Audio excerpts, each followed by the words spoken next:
can't see any way back for it under Gianni Infantino's leadership. And therefore, I think that UEFA and FIFA and the FA should and will be followed by a number of confederations around the world, because I think FIFA's credibility, Gianni Infantino's credibility, could be argued to have been shot to pieces. Lawyers acting for European football's governing body UEFA say they're actively considering action after FIFA's failed plan to sell off a stake in the World Cup.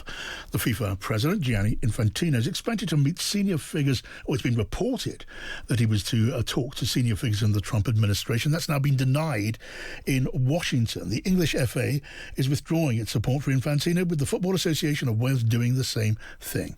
Simon Johnson, the former Director of Corporate Affairs at the FA and former CEO of the England 2018 World Cup bid, is here. Hello to you, Simon. Good afternoon, John. Welcome, Simon. So the FA then, as it were, disowning Infantino. Tell me what you're thinking.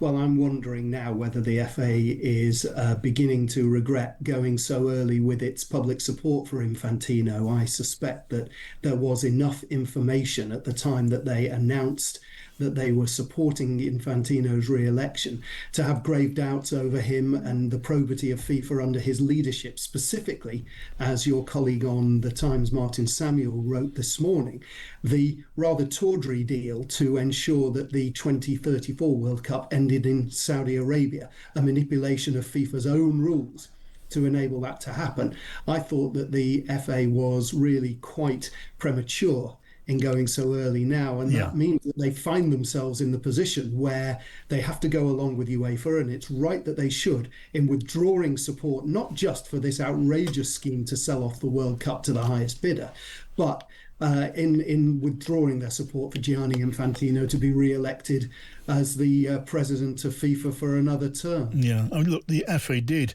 endorse Infantino in June. I mean, that's just the fact. But equally, and despite that, it would have been possible for the FA to express itself strongly long before this. As it is, Simon, doesn't this just look as if the FA is following the herd, not showing leadership? Well, look, I can't disagree with the way that you've presented that, John. As I said, at the time that they expressed their support for Gianni Infantino, there was enough evidence to raise real questions about the probity of FIFA's leadership because of that deal for the 2034 World Cup. But shortly after that, and during the World Cup, we saw the rather unfortunate event of the potential intervention of the American president in FIFA's disciplinary regulations and having a player suspended for a match. That did nobody any favours.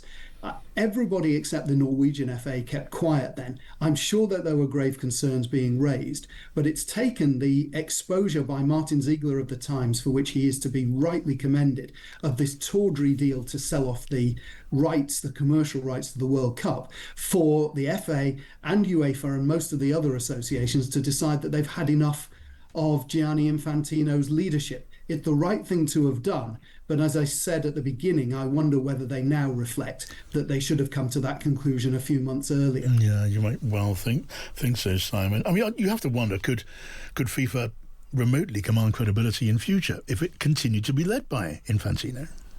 Well, I don't see that it can. There are so many examples of where the probity of FIFA has been called into question under his leadership, which is quite ironic given that he came on a ticket of cleaning FIFA up after the Sepp Blatter years. The decision to sell off the commercial rights to the World Cup to a third-party company is something that was destined to be controversial. I have experience of that from when I was chairman of the Rugby Football League. Supporters rightly hate the idea of selling football or a sport off to what appears to be the highest bidder, or giving a corporate entity the right to determine the future of the game. The moment that FIFA put that plan together and the secretive way that they tried to do it, which has resulted in a number of key lieutenants of Gianni Infantino's resigning themselves from FIFA, has really caused this schism. And I can't see any way back for it under Gianni Infantino's leadership. And therefore, I think that UEFA and FIFA and the FA should and will be followed by a number of confederations around the world, because I think FIFA's credibility, Gianni Infantino's credibility, could be argued to have been shot to pieces. Yes, and it does look as if Infantino is running out of road. And failing that, I guess the only other possibilities a physical schism between the world's football governing bodies, which opens up doors to an alternative or rival World Cup. And these things, surely, to the football world will be unthinkable. Well, fans hate the idea of corporate shenanigans affecting the game that they love. You just need to recall the controversy that arose when our Premier League here, some of the clubs tried to set up a European Super League, and you saw the fan backlash, and that was rightly so. Football fans have just enjoyed a World Cup. It lasted a long time. It had a lot wrong with it. And of course, all the way through that, they put up with what they saw were a number of changes that had been foisted upon football fans. The hydration breaks, the half-time show at in the World Cup final, the ridiculous show at the start of the World Cup final, the intervention by a high-ranking politician in FIFA's disciplinary rules. All those sorts of things, on top of the ticket pricing and the lack of transparency around that, was already causing football fans to question FIFA. It always happens like that, I'm afraid, after a World Cup. But now that this scheme has been exposed of them trying to sell the World Cup off to the highest bidder, I think football fans have completely lost patience with FIFA. And before the FA withdrew its support, UEFA had threatened to boycott World Cup competitions unless FIFA withdrew this particular proposal. Well, they now have done, but I think that we have therefore escaped by the skin of our teeth at what you describe as a very, very dangerous schism in world football. Simon, really good to talk to you. Simon Johnson, former Director of Corporate Affairs at the FA.